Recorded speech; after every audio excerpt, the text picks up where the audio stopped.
Samson went to Gaza, and there he saw a prostitute, and he went into her.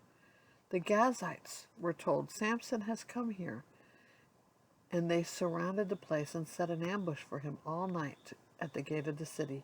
They kept quiet all night, saying, "Let us wait till the light of the morning, then we will kill him." But Samson lay till midnight, and at midnight he arose and took hold of the doors of the gate of the city and the two posts, and pulled them up, bar and all, and put them on his shoulders, and carried them to the top of the hill that is in front of Hebron.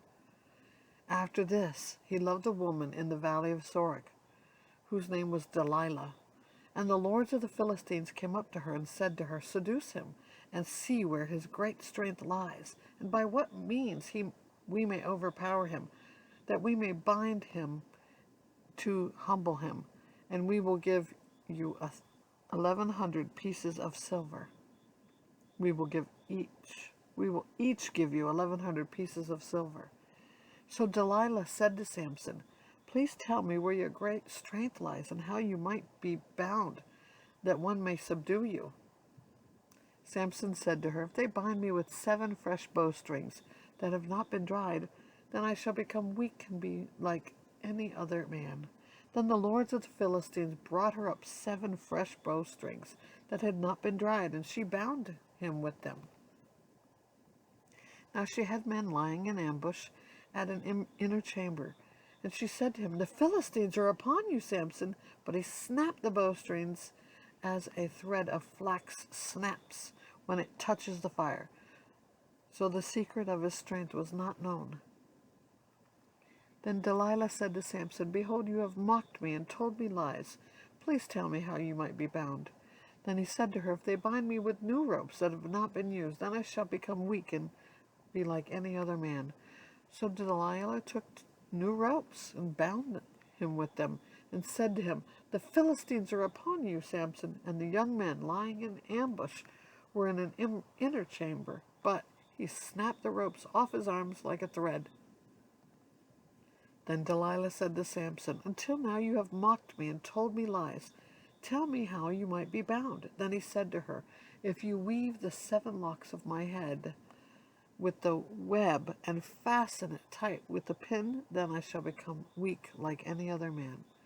So while he slept, Delilah took the 7 locks of his head and wove them into the web, and she made them tight with the pin, and said to him, "The Philistines are upon you, Samson." But he woke from his sleep and pulled away the pin, the loom, and the web. And she said to him, "How can you say I love you when your heart is not with me? You have mocked me these 3 times, and you have not told me where your great strength lies." And when she pressed him hard with her words day after day and urged him, his soul was vexed to death.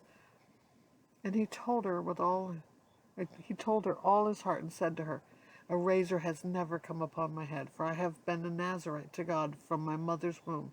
If my head is shaved, then my strength will leave me, and I shall become weak, and shall be like any other man." When Delilah saw that he had told her all his heart, she sent and called the lords of the Philistines, saying, "Come up again, for he has told me all his heart." Then the lords of the Philistines came up to her and brought the money in their hands. And she made him sleep on her knees. And she called a man and had him shave off the 7 locks of his head. Then she began to torment him, and his strength left him. And she said, "The Philistines are upon you, Samson." And he awoke from his sleep and said, "I will go out as other times and shake myself free." But he did not know that the Lord had left him. And the Philistines seized him and gouged out his eyes and brought him down to Gaza and bound him with bronze shackles. And he ground at the mill in the prison. But the hair of his head began to grow again after it had been shaved. Now the lords of the Philistines gathered to offer a great sacrifice to Dagon their god, and to rejoice.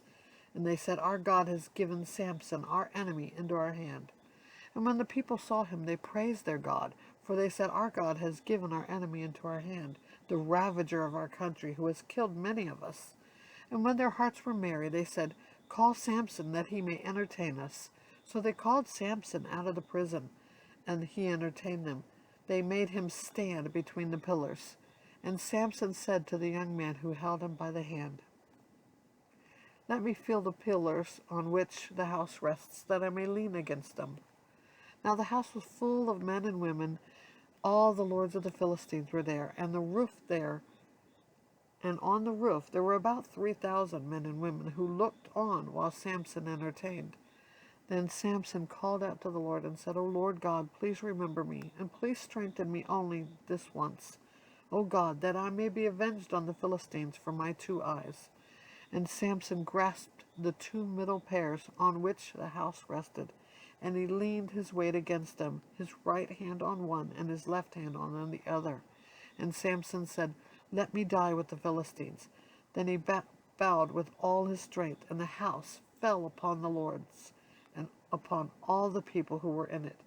So the dead whom he killed at his death were more than those whom he killed during his life.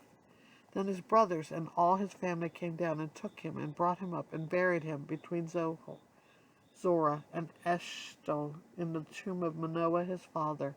He had judged Israel 20 years.